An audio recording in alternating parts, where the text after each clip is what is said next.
Welcome to Brookfield Perspectives, a podcast that explores the Brookfield ecosystem's role in creating sustainable wealth on a global scale. On today's episode, Armen Panossian and Bob O'Leary, incoming co-CEOs of Brookfield Credit, join us to talk about Brookfield's acquisition of Oaktree, how investors should interpret today's private credit market, and how the lending ecosystem might move forward. Armen, Bob, welcome to the podcast. It's great to have you. Thanks for having us. I want to start with having you take a step back and introduce yourselves, and maybe you can just tell us about your background and your roles at Oaktree. I joined Oaktree January 2002, so fully 24 years ago. And I joined what is known as the Global Opportunities Funds, which is one of the original strategies that was in existence at Oaktree's founding back in 1995. And I think is generally regarded as one of the pioneers in opportunistic credit. I worked for Bruce Karsh, who's one of the co-founders of the firm, for my full 24 years. And I was, along with Bruce, made one of the co-PMs of the strategy back in 2014. And about 2 years ago, Armen and I took on additional responsibilities in the form of the co-CEOs of Oaktree, which in a short space of time will become Brookfield Credit. I'm Armen. It's great to be here. I joined Oaktree in June of 2007, right before the global financial crisis. And after working with Bob and Bruce and others in the Global Opportunities Group, I went over to the performing credit side of the house, initially focusing on senior loan management in the broadly syndicated loan space, and eventually expanding what I do into more multi-asset credit and private credit. In 2019, I became the head of performing credit at Oaktree, which includes both the liquid and illiquid strategies where the borrowers are healthy, expected to repay par on their loans or bonds. My day-to-day today, I really spend most of my time in private credit as the CEO in partnership with others in our private credit businesses. But between the two of you, we have a lifetime of experience across most of the spectrum of credit. So we're going to dive into all of those today. Bob, you mentioned how Brookfield is expected to close on the full acquisition of Oaktree soon and have you all join us as incoming co-CEOs of Brookfield Credit. And just curious how you think about being part of Brookfield and serving our clients as Brookfield and Oaktree together. Between the combination of Brookfield and Oaktree, I think you have the leading alts platform in the world, and certainly one that is going to have a presence in almost every major limited partnership arrangement out there. I can think of three primary areas where we'll see benefits. Number one, that scale is going to lend itself to tremendous sourcing capabilities, and proprietary sourcing is critical. Number two, we have, I think, unprecedented insights into the performance of various asset classes that can be shared broadly across the platform and used to benefit the underwriting standards in other area. And number three, we have leverage and scale with a lot of counterparts that I think that will be used to drive significant benefits in the form of reduced financing costs for our funds and our portfolio companies, but also in and of itself will drive sourcing opportunities from those counterparties. So I think it's a tremendous combination. I think it's one that's going to deliver real benefits to both sides of the equation. A lot of symbiosis there. Armen, do you have anything to add? Yeah, I think Bob said it well. The only thing I would add is culturally, we're quite aligned.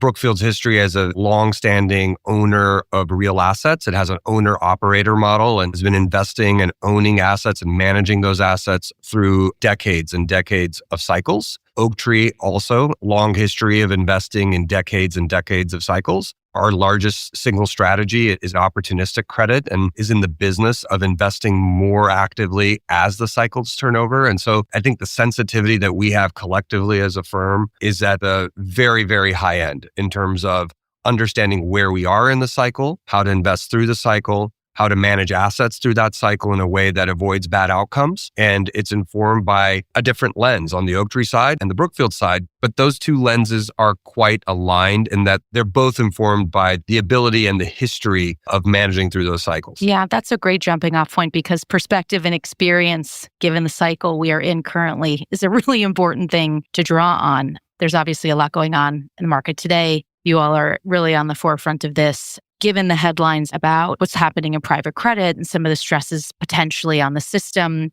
I'm curious, if an investor was sitting across the table from you, how should they interpret what they're hearing right now, what they're seeing right now in the last couple of months? I think in private credit in particular, the markets and investors are brushing the entirety of that investment opportunity in a very broad brush stroke. And I don't think that that's quite accurate. And so I think we need to kind of separate a little bit of the puts and takes in private credit in particular. First of all, private credit is a very broad term.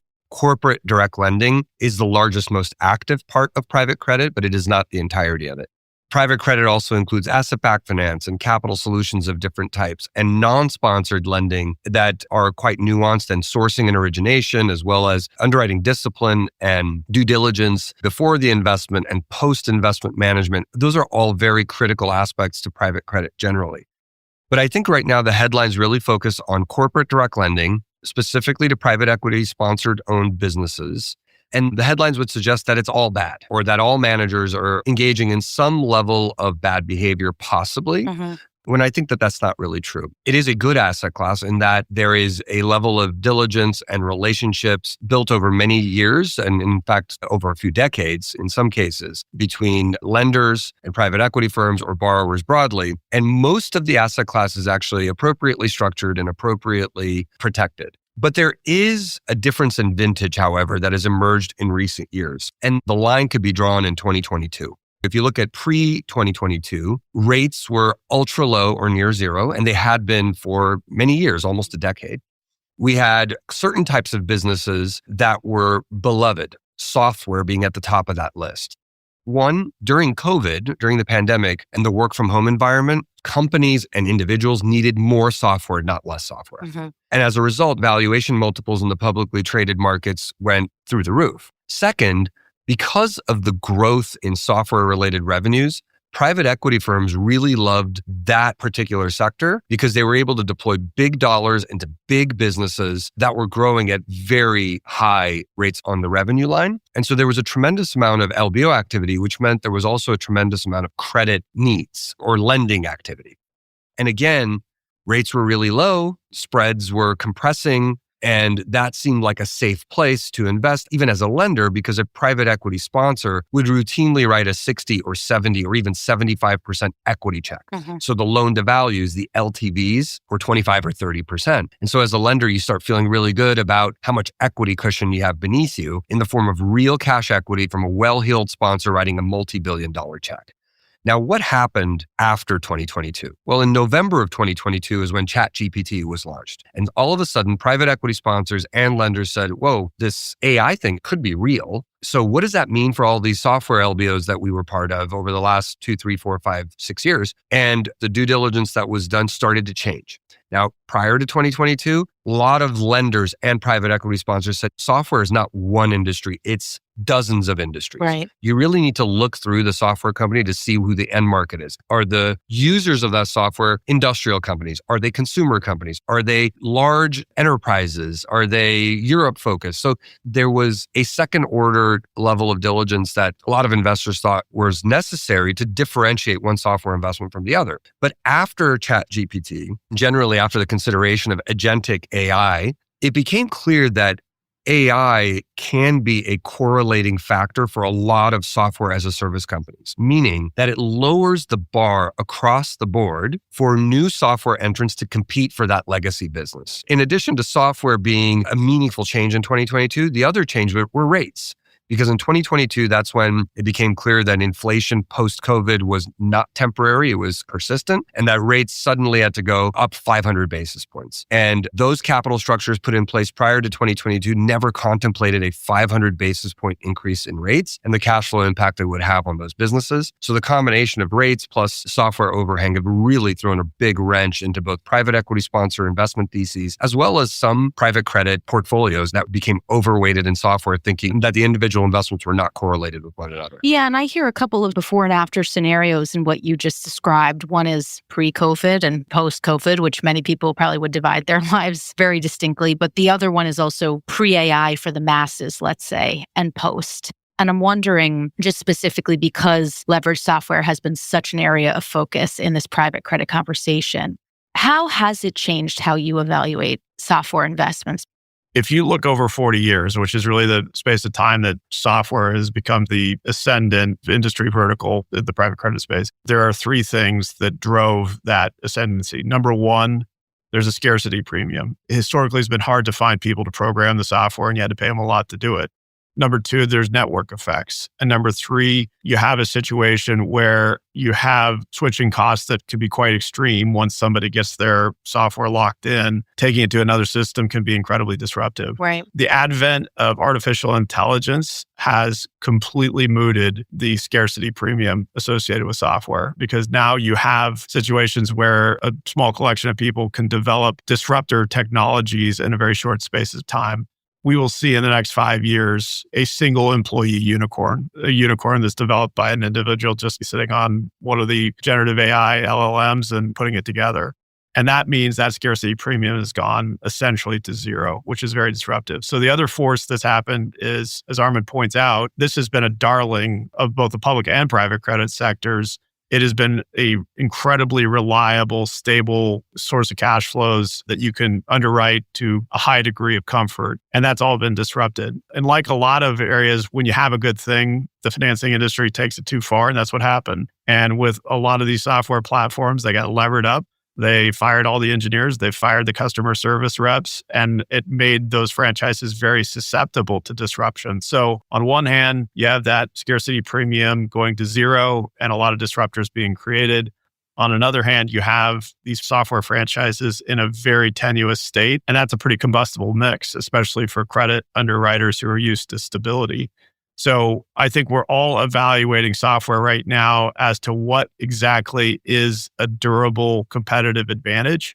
I don't know that this is a complete list. I'd put 4 different things out there. Number one, you have regulatory lock-in, meaning the regulators aren't going to move at the same rate as a lot of the other parts of the world. And if you've established a position with a regulatory body, whether it be banking or healthcare, that regulator is going to tend to give you the benefit of the doubt and stay with you for longer. Number two, I think you see a decided advantage if you have network effects. So the more users you have on a system, the more valuable it becomes. And if those companies that can demonstrate that, that's helpful. Number three, you have transaction embedding, where if you're part of a processing chain and you're critical to that transaction happening, but you're relatively unobtrusive as part of that, that's going to be helpful. And finally, if there's what we describe as system of record, which when you get right down to it is the Rosetta Stone of any company. It's the source of all the information that goes to that particular enterprise. I think we're still trying to figure out how this all develops, and things we say today might not be true in 6 months. So I think that argues for keeping your powder dry and making sure when the moment does hit, you're ready. On the topic of timing, if I could just add one thing. Right now, as we look backwards, every company reports their quarterly earnings. Performance is actually fine, generally, in software. It's not like there is a shoe dropping and we're seeing it drop and revenues and profitability and everything is falling through the floor. Obviously, there are a couple situations that probably started a couple years ago in terms of weakness in these businesses, but I wouldn't say there is blood in the water at this point in terms of software performance. But with that said, it is indisputable that a legacy software company's valuation multiple is meaningfully impaired now relative to what it was in 2021 or 2022 or even 2023. And that is a cause for concern because a lot of LBOs were done in the software space in 2020 or 2021. And those are typically 7-year loans. So they're due in 2028 typically, which means in 2027, those maturities need to be dealt with. And if there is a weakening of performance of these businesses, and if valuation multiples remain as depressed as they are, then a lot of those loans are actually not refinanceable, even if the performance is stable. Right. You need a tremendous amount of capital to come in that right now is overexposed to software and is actually looking to reduce their exposure. And that is not a good recipe for figuring out the refinancing. And related to that is, when an LBO was done in 2021, it was probably out of a fund that was raised in 2019. Now we are in 2026, 2027. You have to ask yourself what private equity firm is going to do a capital call to de-lever a business 7 years into their fund life or 8 years into their fund life. It's really hard to see that actually happen. And back to what Bob was saying, now is the time to be patient, conserve your dry powder. And given Oaktree's opportunistic credit history, we think that timing and understanding when the crux of the opportunity presents itself, you really want to be ready for that and not step in too early when you could identify some catalysts that will drive the opportunity set. I'm struck by both of you calling out both the volume and the velocity of change and disruption that's happening right now, really across sectors, not necessarily in software, but particularly in software. It begs the question of, have we just gone from checkers to chess? Is it just a question of becoming a more sophisticated investor where you're able to triangulate these things more quickly or in a more connected way? Or as we look ahead to 27 and 28, how to think about just approaching the state of play? Well, specifically in software, I think it's just too early to tell, to be honest with you. I think that some businesses may survive because of some of the factors Bob enumerated, for example, network effects.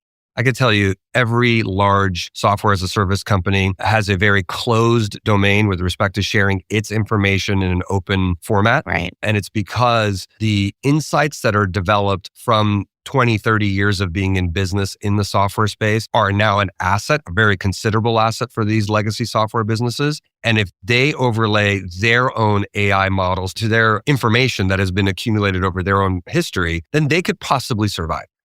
I think we are at a part of the cycle, though, in credit broadly, outside of software, where credit selection is critical. Now, I wouldn't say there's ever been a time where credit selection is not critical, but people have gotten away with not making good credit choices. And even private equity firms have gotten away with not making good investment decisions over the course of the last 12 to 15 years because for a very large part of that, rates were either declining or ultra low, and that resulted in stable to increasing valuation multiples. So even if you didn't get the underwriting right, the market bailed you out and you were able to do dividend recap after dividend recap, or you were able to sell the company to another private equity sponsor who just needed to put capital to work. Nowadays, private equity sponsors are getting very long in their hold periods of their portfolios. So there's real risk around what happens with those portfolios. And especially rates are higher. And so again, credit selection is going to show itself as being important retrospectively, but even more importantly, prospectively, because there will be, I think, some challenges and needs for capital solutions of the type that Oaktree provides through its opportunistic credit group. Yeah, stringing that together, especially over, let's say, the last generation, 25 years or so, if I think about these periods of the dot-com era, the global financial crisis, pre and post-COVID, now this area of volatility with a lot of AI disruption, sometimes volatility can be very good. It can really be a positive force, even though in the moment, in the eye of the storm, it can feel very challenging. Where are we seeing some attractive opportunities today that maybe we didn't expect we would, or they've come up sooner than we imagined? I think it is getting more volatile, but just to put it in context, if you were to imagine three different states of nature, one is macro dislocation on the order of what we saw in the financial crisis or the dot-com bust. We're not there. And I don't think any of us would say that. Mm-hmm. If you step back from that a little bit and say secular dislocation, where you see certain industries getting disrupted for reasons specific to that industry, I think we are firmly in that category. The lowest level is sort of idiosyncratic dislocation, where you see a company here and there that's having a problem. We're not there. We're firmly in that middle category. Software, we've talked about a lot. There is a ton, just so much debt in that space to look at that. Again, I think it just argues for caution to make sure that you are fully accounting for all the changes, or at least the rate of change starts to slow down a little bit. But some other industries that I think are very interesting, and they fit the category of what Armen talked about at the outset, which is we had a series of aberrational events occur right after the pandemic, where certain industries were over-earning massively and their earnings profiles looked fantastic, but it was largely the function of some very non-historical behavior on the part of consumers. Mm-hmm. There was a lot of leveraging activity because people said, if this persists, these companies are ridiculously cheap, so let's buy them. The problem is that inflated earnings profile did not continue. Consumer behavior changed once things opened up, and those companies went from being over-earners to dramatic under-earners. I would put building products You had a lot of people spend a lot of time at their house and spending money on developing and remodeling their houses. That behavior went away afterwards. So a lot of that sector was subject to private equity investments, and a lot of debt was put on those companies, debt that they could not service once demand downshifted and interest rates went up. So you had this almost triple whammy. A lot of that debt is distressed. I think a lot of those companies will restructure. They're good companies. They're going through a rough patch. Once home starts and things like that get back to more normal levels, you'll see the cash flow start to normalize, but we're not there yet. Chemicals, same thing. There was an additional overlay in the chemical sector where you had certain countries in Asia pursuing dramatic reshoring of their value chains, of their supply chains, to the point that they wanted to be entirely self-sufficient. That created an oversupply that we're still working through today. And it's created a lot of restructurings in that space. And then finally, you've got packaging and automotive. Both of those sectors were very heavily leveraged during the pandemic or just right after the pandemic. Both of those are seeing a lot of stress. So there are certain industries that are just getting disrupted. So again, secular disruption, parts of the economy that are for reasons uncorrelated with the overall macro direction, seeing stress that we think makes for good investable opportunities. And Armen, what about on the ABF side or liquid credit? I think from an asset class perspective, asset-backed finance is an area where there has been disruption for a few years, really because the legacy lenders that provided capital to specialty finance companies have had some level of disruption. I would point to the collapse of Silicon Valley Bank as the most recent moment where there was a disruption amongst the lender base that caused them to step back and say, how am I using my balance sheet to create fees for my bank? And the risk managers changed their posture. And what that means is there is a need for capital created by the exit of incumbent lenders, and investment managers like Oaktree and others have been in that space for many years. But it is unlike direct lending in that direct lending has a more standard operating procedure. It's largely sponsor-backed companies that are the targets for these loans. There's a process, almost like a capital market syndication process that is brought to bear with respect to financing those private equity positions. Right. But in asset-backed finance, there isn't a standard. And it's really because these businesses are owned in a quite variable way. There aren't really private equity owners of specialty finance companies in large part. These are usually industry veterans that have brought their own capital or other capital to provide the equity for creating a new vehicle rather than buying out one from the next. And so there isn't a one-size-fits-all methodology in asset-backed finance, and therefore that creates inefficiency, and that inefficiency creates opportunity. And it creates opportunity specifically for those investment managers that can do two things or maybe three things really well. One of them is sourcing really attractive proprietary deal flow based on their own history in the market, providing equity capital. In the case of Oaktree, our history is providing equity capital to specialty finance companies getting started in the aircraft aviation space, in the fix and flip space, and triple net lease space. And so we're known as an equity investor. We have a lot of relationships in the markets tied to those relationships over the decades. So again, sourcing is an advantage. Underwriting is super critical. And it's not just underwriting the asset, like aircraft. Is the aircraft good or not good? It is actually the people and the platforms you're lending to. Are they trustworthy? Do they have the right processes? Do they have the right systems? Do they have the right level of transparency or willingness to provide transparency to us as their lender? By the way, the answer to those questions is not always yes. It's often no. And the cockroaches that Jamie Dimon spoke about, in some respects, could have been identified through that type of disciplined underwriting, unrelated to the underlying assets, but rather related to the companies operating in the space and their willingness to be transparent with you or not. So that's the second piece, the underwriting of the assets and the people. And then the third piece is post-deal diligence. After you do the deal and after you fund, are you doing more than just crossing I's and dotting T's? Are you actually making sure that the inventory, the assets that they claim to be generating are actually there and true? And that was probably a miss as well with these cockroaches. So it's not an easy area. Asset-backed finance is not a free lunch. But for those managers that have the capabilities, it is very attractive. We're really excited about that at Brookfield and at Oaktree. Yeah. The way you describe it's like you can't just be an owner on paper. You have to go in and be an owner in the business with the business. You have to be willing to step in and own the business and take on private equity style diligence, even though you're going to be a lender in these types of situations. There's been a lot of usual suspect kind of topics in the last couple of months around private credit and what's going on and what's causing it. Is there anything either of you don't get asked very often that you actually spend a lot of your time thinking about, or areas of focus within this cycle that maybe you don't feel as many people in the business are talking about that is as relevant as this software discussion? Well, I'd say one thing, and it's paying attention to, again, asset liability matching. It's paying attention to leverage. I don't know that people fully appreciate the leverage that's embedded in some of these structures. It's paying attention to cash flows on these vehicles, where if you look at what the investment income is, if there's a high proportion of PIK income that's coming off these things, and within that bad PIK that didn't start out life as a PIK instrument but had to be converted into that, I think these are the things that can help you assess the viability of that vehicle. I think Armen's team has done a really nice job paying very careful attention to those matters. And I'm not sure the market is distinguishing as well as it should between the careful practitioner and the tourist that came to private credit a year or two ago. Well, as we look ahead, are there any things that stick out to you more than what you've already covered, or areas that you feel will be particularly important across the private credit spectrum?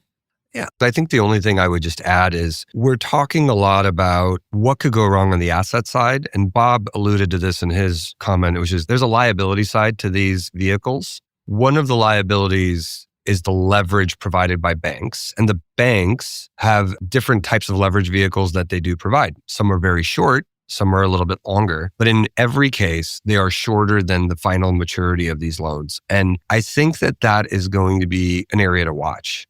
If the banks that provide leverage to these private credit vehicles get nervous and they take write-downs to the assets, or they require effectively margin calls of these vehicles, it could precipitate a sale of these assets or greater portfolio transactions. And I think that that's something to watch, because in private credit in particular, the assets are not built for easy trading. There are information asymmetries. There's going to be a lot of inefficiency. And for now, the sales of assets have been pretty orderly coming out of some of these vehicles, but there just haven't been that many of them. But I do think if the banks get nervous, there could be very attractive opportunities for those managers that have the skill set, the dry powder, and the capabilities to lean in when others are leaning away. And that could be in the form of buying portfolios that are being sold at a fire sale. But I think it could also be providing capital to either borrowers, like investment managers with these levered vehicles, or providing capital to the bank to de-lever their positions. Considering how large direct lending has become, it's north of $1.5 trillion at this point. There are billions of dollars of capital solutions and opportunities to really watch out for and to position yourself for with respect to some of our peers, but also to some of the banks that we do business with daily. That, I think, is what's most interesting and probably least discussed at the moment. That put a fine point on it. What I'm taking away is there's a lot of roll up your sleeves opportunities for the people who are ready to dig in. And frankly, in a world where people like to take the quick route, I think that's probably a pretty healthy reset. So thank you both for joining us today. It was great to have you. Thanks, Meredith. Thank you. Thanks for listening to another episode of Brookfield Perspectives. Make sure to follow us wherever you listen. You'll be the first to hear when new episodes drop.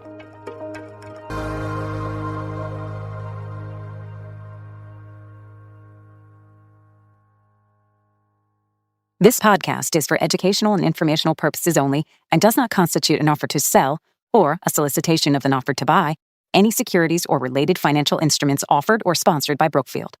The information and views discussed are subject to change without notice. Any investment involves significant risks, including loss of the entire investment. Audiation.